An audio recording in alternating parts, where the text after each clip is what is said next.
ಆತ್ಮೀಯ H16 news ಅರ್ಥಾತ್ ನಮಗೆ ಸ್ವಾಗತ. ನಾನು ನಿಮ್ಮ MI ಅಥವಾ ಮಲ್ಲಪ್ಪ ಜೋತಾವಲ್. ಆತ್ಮೀಯರೇ,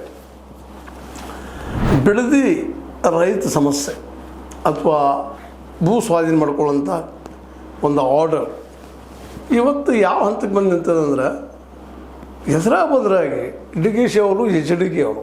ಡಿ ಕೆ ಶಿ ನಿಮಗೆ ಗೊತ್ತದ, ಈ ರಾಜ್ಯದ ಮುಖ್ಯಮಂತ್ರಿ ಡಿ ಕೆ ಶಿವಕುಮಾರ್ ಅವರು, ಇನ್ನೊಬ್ಬರು ಅಪೋಸಿಷನ್ ಲೀಡರು HD ಕುಮಾರಸ್ವಾಮಿಗಳು ಒಬ್ಬರಿಗೊಬ್ಬರು ಸವಾಲು ಹಾಕ್ತಾ ಇದ್ದಾರೆ.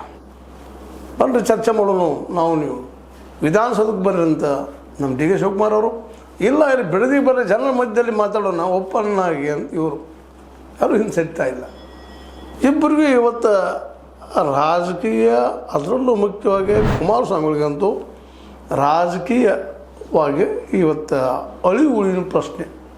ಯಾಕಂದ್ರೆ ಈಗಾಗಲೇ ಅವರಿಗೆ ನಿಮಗೆ ಗೊತ್ತಿದ್ದಂಗೆ ಈ JDS ಪಕ್ಷ ಇನ್ನಿನ ಮುಗಿದು ಹೋಗ್ತದ ಏನೋ ಅನ್ನುವಂಥ ಸ್ಥಿತಿಯಲ್ಲಿದ್ದಾಗ, ಬಿಡದಿ ಅನ್ನುವಂಥ ಒಂದು ನಮ್ಮ ಡಿ ಕೆ ಶಿ ಅವರ ಗಡಿಬಿಡಿಯ ತಂತ್ರವೋ ಅಥವಾ ಮಾಡಲೇಬೇಕು ಅನ್ನುವಂಥ, ಅದನ್ನು ಮುಗಿಸೇ ಬಿಡಬೇಕು, ಈಗ ನಾನು ಮುಖ್ಯಮಂತ್ರಿ ಆಗಿದ್ದೀನಿ ಅನ್ನುವಂಥ ಒಂದು ಹಂಬಲವೋ ಆ ಬಿಡದಿ ಸಮಸ್ಯೆಯನ್ನು ತೆಗೆದುಕೊಂಡ್ರು. ಅದು ಇವತ್ತು ಕುಮಾರಸ್ವಾಮಿಗೆ ಒಂದು ಏನಪ್ಪ ಅಂದ್ರೆ ರಾಜಕೀಯ ಜೀವದಾನ ನೀಡುವಂಥ ಪ್ರಸಂಗವಾಗಿ ಪರಿವರ್ತನೆ ಆಗ್ತದನ ಅಂತೇಳಿ. ಯಾಕಂದ್ರೆ ಹಿಂದೆ ಹೌದು, ಕುಮಾರಸ್ವಾಮಿಗಳನ್ನು ಅವಕಾಶ ಕೊಟ್ಟಿದ್ದನ್ನು ಬಿಡದಿಯನ್ನು ಟೌನ್ಶಿಪ್ ಮಾಡಬೇಕಂತೇಳಿ ಅವರ ಕನಸಿನ ಕೂಸು.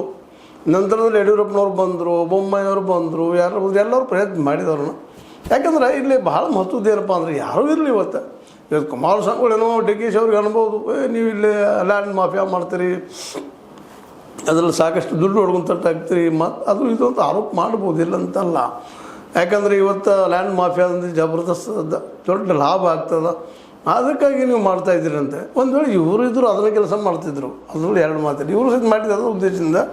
ಆದರೆ ಜನ ಅಲ್ಲಿ ವಿರೋಧ ಮಾಡಿದ ತಕ್ಷಣ, ಅದ್ರ ಬಿಸಿ ತಟ್ಟಿದ ತಕ್ಷಣ ಹಿಂದೆ ಸರಿದು ಬಿಟ್ಟಿದ್ರು. ಇವರಾಗಿರ್ಬೋದು, ಇವ್ರ ನಂತರ ಯಡಿಯೂರಪ್ಪನವರಾಗಿರ್ಬೋದು, ಬೊಮ್ಮಾಯಿಯವರಾಗಿರ್ಬೋದು, ಎಲ್ಲರಿಗೂ ಇದು ಆಗಲೇಬೇಕಾಗಿದೆ. ಯಾಕಂದರೆ ಯಾವುದೇ ಒಂದು ಹೊಸ ಟೌನ್ಶಿಪ್ ಆಯ್ತಪ್ಪ ಅಂದ್ರೆ ಅಲ್ಲಿ ದುಡ್ಡು ಸಾಕಷ್ಟು ಹರಿದಾಡ್ತದೆ. ದುಡ್ಡಿನ ರೇಟ್ 1ಕ್ಕೆ 4 ಆಗ್ತದೆ, 10 ಆಗ್ತದೆ, 20 ಆಗ್ತದೆ. ಅದೇನು ಆದಂಗೆ ಹೇಳಕ್ಕೆ ಸಾಧ್ಯ ಇಲ್ಲ.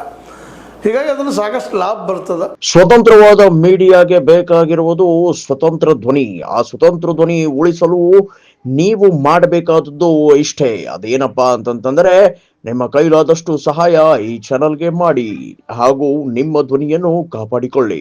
ದುಡ್ಡು ಹೊಡೆಯುವಂಥ ಸಾಧ್ಯತೆಗಳು ಹೆಚ್ಚಿಗಿದ್ದಾವನ್ನ ಕಾರಣಕ್ಕಾಗಿ ಎಲ್ಲರೂ ಅದನ್ನು ಪ್ರಯತ್ನ ಮಾಡೋಲ್ಲ. ಈಗ ಅದೇ ದಿಶೆಯಲ್ಲಿ ಮಾಡಿರ್ಬೇಕಿಲ್ಲ ಅಂತಲ್ಲ. ಡಿ ಕೆ ಶಿವಕುಮಾರ್ ಅವರು ಸಹಿತ ಅವರು ಲ್ಯಾಂಡ್ ಮಾಫಿಯಾದಲ್ಲೇ ಮತ್ತೊಂದರಲ್ಲಿ ಅತ್ಯಂತ ಲ್ಯಾಂಡ್ ಡೀಲಿಂಗ್ದಲ್ಲೇ ಭಾಳ ಪ್ರವೀಣರು. ಮತ್ತು ಅದಕ್ಕೆ ಕುಮಾರಸ್ವಾಮಿಗಳು ಸಾಕಷ್ಟು ಆರೋಪ ಮಾಡಿದ್ದಾರೆ ಆ ದಿಶೆಯಲ್ಲಿ. ಅವ್ರ ಮಗನ ಮನೆ ನಿಖಿಲ್ ಅವ್ರ ಪಾದಯಾತ್ರೆ ಮಾಡಿದಾಗ ಆರೋಪ ಮಾಡಿದ್ದಾರೆ, ನಾವು ಸ್ವತಃ ನಮ್ಮ ಶ್ರಮದಿಂದ ಗಳಿಸಿದಂಥ ಭೂಮಿಯನ್ನು ಕೊಡ್ತಾ ಇದ್ದೀವಿ ಅಂತೇಳಿ. ಅಂದರೆ ಒಟ್ಟಿನಲ್ಲೇ